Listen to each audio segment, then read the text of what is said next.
नमस्कार दोस्तों, स्वागत है आप सभी का विश्लेषर जीके के ऑनलाइन प्लेटफॉर्म में है। आज है 12 मई और हम देखेंगे आज 12 मई से रिलेटेड करेंट अफेयर्स। और आज का पहला क्वेश्चन है, राष्ट्रीय प्रौद्योगिकी दिवस हर वर्ष कब मनाया जाता है?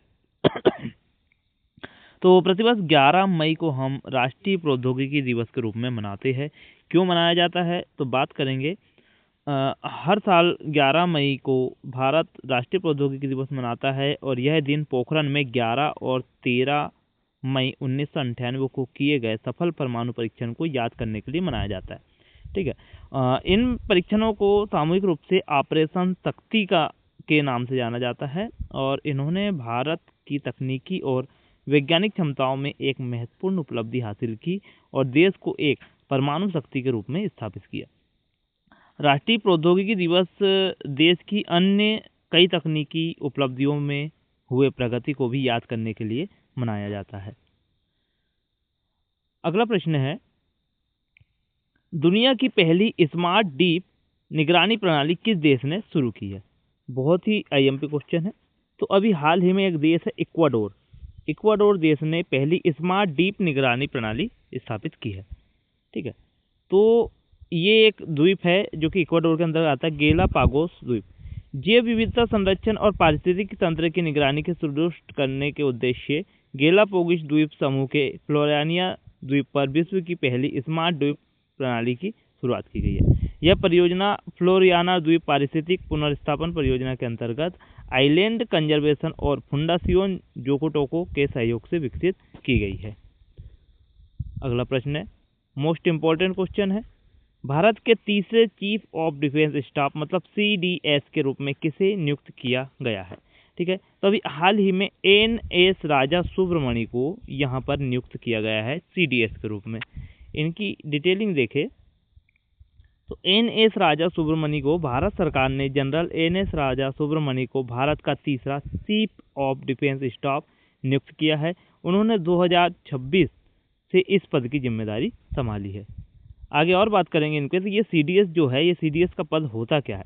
तो CDS जो है चीफ डिफेंस स्टाफ भारतीय सशस्त्र बलों जैसे कि आर्मी हुआ, नेवी हुआ या एयरफोर्स, इनके बीच बेहतर समन्वय स्थापित करने वाला सर्वोच्च सैन्य पद है। CDS की शुरुआत कब हुई थी? तो इस पद की स्थापना 2019 में की गई थी और भारत के पहले CDS थे बिपिन रावत, दूसरे CDS थे अनिल चौहान और अभी तीसरे बन गए हैं NS राजा सुब्रमणि। अगला प्रश्न है, हाल ही में मुख्यमंत्री मोहन यादव ने कूनो नेशनल पार्क में कितने मादा चीतों को खुले जंगल में मुक्त किया है? ठीक है। तो अभी 2 मादा चीतों को यहाँ पर कूनो नेशनल पार्क में इन्होंने मुक्त किया है। तो बात करेंगे तो ये देखिए, आपके पिक में दिख भी जाएंगे आपको, ये क्वेश्चन भी यहीं से है। और ये नेशनल पार्क में इन्होंने अभी कूनो नेशनल पार्क में किन्होंने मुख्यमंत्री मोहन यादव ने इन्होंने अभी छोड़ा है 2 मादा चीता को। इसकी डिटेलिंग की बात करेंगे तो 2 मादा चीते जो है, 2 मादा चीते इन्हें मोहन यादव ने 11 मई 2026 को कूनो नेशनल पार्क के क्वारंटीन बाड़े से मादा चीतों को खुले जंगल में छोड़ा है और ये चीते दक्षिण अफ्रीका देश के बोत्सवाना से भारत लाए हैं। क्वारंटीन और अनुकूलन की प्रक्रिया पूरी करने के बाद ये चीते अब प्राकृतिक वातावरण में स्वतंत्र रूप से विचरण कर सकेंगे और यह कदम भारत के महत्वाकांक्षी प्रोजेक्ट चीता को नई गति देने के लिए माना जा रहा है। अगला प्रश्न है, अच्छा चीता की बात करेंगे तो चीता के लिए ये प्रोजेक्ट चीता क्या है? तो चीता जो है भारत सरकार की एक ऐतिहासिक वन्य जीव क्या है, वन्य जीव प्रणाली संरक्षण की पहल है और विलुप्त हो चुके चीतों को पुनः बसाना इसका उद्देश्य है। शुरुआत 17 सितंबर 2022 से की गई थी और पहले चरण में नामीबिया से 8 चीते लाए गए, दूसरे चरण में साउथ अफ्रीका से 12 चीते लाए गए और यहाँ पर कहाँ किया था? इनको सबको कूनो नेशनल पार्क में इन्हें पुनर्वास के लिए भेजा गया। अगला प्रश्न है, प्रधानमंत्री नरेंद्र मोदी ने हाल ही में किस मंदिर के जीर्णोद्धार के 75 वर्ष पूर्ण होने के उपलक्ष्य में महापूजा में भाग लिया है? तो अभी हाल ही में सोमनाथ मंदिर में महापूजा में यहाँ पर क्या लिया है? इन्होंने भाग लिया है। किसने लिया है भैया? आपके PM मोदी ने। बात करेंगे यहाँ पर तो सोमनाथ मंदिर की बात कर रहे हैं। तो सोमनाथ मंदिर, नरेंद्र मोदी ने गुजरात के सोमनाथ मंदिर के जीर्णोद्धार के 75 वर्ष पूर्ण होने पर आयोजित सोमनाथ अमृत पर्व महोत्सव के दौरान महापूजा की। और इस ऐतिहासिक रूप से महत्वपूर्ण क्योंकि 11 मई 1951 को तत्कालीन राष्ट्रपति डॉक्टर राजेंद्र प्रसाद ने आधुनिक सोमनाथ मंदिर के गर्भगृह में ज्योतिर्लिंग प्राण प्रतिष्ठा की थी, इसलिए यह डेट जो है 11 मई की डेट इम्पोर्टेंट है। अगला प्रश्न है, आर्टिफिशियल इंटेलिजेंस से जुड़े साइबर जोखिमों से निपटने के लिए सेबी ने मई 2026 में किस विशेष टास्क फोर्स का गठन किया? ठीक है, तो इन्होंने अभी साइबर सुरक्षा के नाम से एक टास्क फोर्स बनाया है, देखेंगे क्या है। तो साइबर सुरक्षा एआई की बात करेंगे तो ये भारतीय प्रतिभूति और विनिमय बोर्ड सेबी ने शेयर बाजार और निवेशकों के सुरक्षित रखने के लिए साइबर सुरक्षा एआई नामक टास्क फोर्स बनाया है। अगला प्रश्न है, पश्चिमी एशिया संकट के बीच विदेशी मुद्रा बचाने के लिए प्रधानमंत्री ने हाल ही में नागरिकों से क्या अपील किया? 1 साल तक सोना ना खरीदे, ईंधन की खपत कम करे या रासायनिक उर्वरकों पर निर्भरता कम करती। ये सभी के सभी जो है यहाँ पर किया गया है, किसके द्वारा? पीएम मोदी के द्वारा ये अपील की गई है। उपरोक्त सभी है। पश्चिमी एशिया में बढ़ रहे तनाव और कच्चे तेल की कीमतों में आए उछाल से लगभग $126 प्रति बैरल के कारण पीएम मोदी ने हैदराबाद में एक समारोह के दौरान नागरिकों से 1 साल तक सोना न खरीदने, ईंधन बचाने और वर्क फ्रॉम होम को फिर से अपनाने का आग्रह किया है। इसका उद्देश्य देश में विदेशी मुद्रा भंडार को सुरक्षित रखना और आर्थिक दबाव को कम करना माना जा रहा है। अगला प्रश्न है, मई 2026 में 5वें BRICS supreme audit institution SAI leader summit का आयोजन भारत के किस शहर में किया जाना है? ठीक है, तो ये नई दिल्ली में किया जाएगा।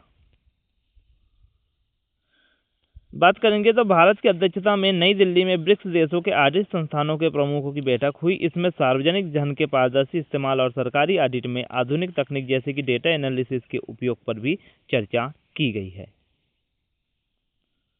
अगला प्रश्न है, इंपॉर्टेंट है, भारत के 27वें नौसेना प्रमुख किन्हें बनाया गया है? तो आज ही में कृष्ण स्वामीनाथन को यहाँ पर बनाया गया है। क्या? भारतीय नौसेना का 27वां प्रमुख। बात करेंगे इनका पूरा क्या है? तो भैया वाइस एडमिरल है स्वामीनाथन। वाइस एडमिरल स्वामीनाथन 1 जुलाई 1987 को भारतीय नौसेना में शामिल हुए थे और वे संचार तथा इलेक्ट्रॉनिक युद्ध के विशेषज्ञ भी है। एडमिरल कृष्ण स्वामीनाथन 31 मई से नौसेना का प्रमुख कार्यभार संभालेंगे और उनका कार्यकाल 31 दिसंबर 2028 तक रहेगा। इन्हें 27वें प्रमुख के तौर पर यहाँ पर नियुक्त किया गया है। अगला है, चर्चित यिल्दिज़-रहमान मिसाइल किस देश ने विकसित की है? तो अभी हाल ही में यिल्दिज़-रहमान जो मिसाइल है ये है तुर्की देश ने यहाँ पर विकसित की है। डिटेलिंग देखेंगे तो तुर्की ने यिल्दिज़-रहमान मिसाइल का क्या किया है? अनावरण किया है। और तुर्की द्वारा विकसित यह अंतर्द्वीपीय बैलिस्टिक मिसाइल है ना, और जिसकी सामरिक क्षमता बहुत ज़्यादा है। अगला प्रश्न है, आईआईटी मद्रास ने डीप टेक स्टार्टअप को बढ़ावा देने हेतु अपना पहला सेंटर किस देश में लॉन्च किया है? ठीक है, तो अभी हाल ही में अमेरिका में लॉन्च किया है। तो भारतीय प्रौद्योगिकी संस्थान आईआईटी मद्रास ने वैश्विक स्तर पर अपनी पहुंच बढ़ाते हुए अपना पहला अंतर्राष्ट्रीय सेंटर अमेरिका में लॉन्च किया और यह मुख्य रूप से डीप टेक स्टार्टअप को सहयोग देने और भारत यूएस तकनीकी साझेदारी को मजबूत करने के लिए शुरू की गई है। अच्छा, इसका उद्देश्य और देखेंगे तो उद्देश्य इस सेंटर में प्राथमिक लक्ष्य डीप टेक स्टार्टअप जैसे एआई, साइबर सुरक्षा और बायोटेक के लिए एक ऐसा पारिस्थितिक तंत्र इकोसिस्टम तैयार करना या बनाना है जहां उन्हें अंतर्राष्ट्रीय स्तर की मेंटरशिप और निवेश मिल सके। ग्लोबल नेटवर्क आईआईटी मद्रास इससे पहले अफ्रीका के जंजीबार तंजानिया में अपना पहला अंतर्राष्ट्रीय कैंपस खोला था, लेकिन डीप टेक स्टार्टअप को बढ़ावा देने के लिए यह सेंटर अमेरिका में अपनी तरह की पहली पहल है। और IITM-CDG जो है ग्लोबल डिजिटल सेंटर, यह सेंटर नवाचार और इनोवेशन उद्यमिता को पहचान दिलाने में मदद करेगा। अगला प्रश्न है, यूनिवर्सिटी इनोवेटर अवार्ड किस भारतीय युवा वैज्ञानिक से सम्मानित किया गया? तो अभी हाल ही में डॉक्टर शेहर सुमन को इस अवार्ड से सम्मानित किया गया है। इसकी डिटेलिंग देखें तो डॉक्टर शेहर सुमन डॉक्टर सेहत सुमन को उनके उत्कृष्ट शोध और नवाचार के लिए यूनिवर्सिटी इनोवेटर अवार्ड से सम्मानित किया गया है। यह पुरस्कार उन युवा वैज्ञानिकों को दिया जाता है जो अकादमिक स्तर पर तकनीकी और विज्ञान के क्षेत्र में महत्वपूर्ण बदलाव लाने वाले समाधान किए हो। तो आज के लिए सिर्फ इतना था। अगर आपको हमारा सेशन पसंद आता है तो कृपया इस वीडियो को लाइक करें, ठीक है, और इस वीडियो को शेयर करें। हमारे चैनल में अगर आप नए हो तो इसे सब्सक्राइब करें ताकि हमें मोटिवेशन मिले और हम आपके लिए ऐसी ही यूजफुल डिटेल्स लाते रहें। तब तक के लिए नमस्कार, जय हिंद, जय भारत।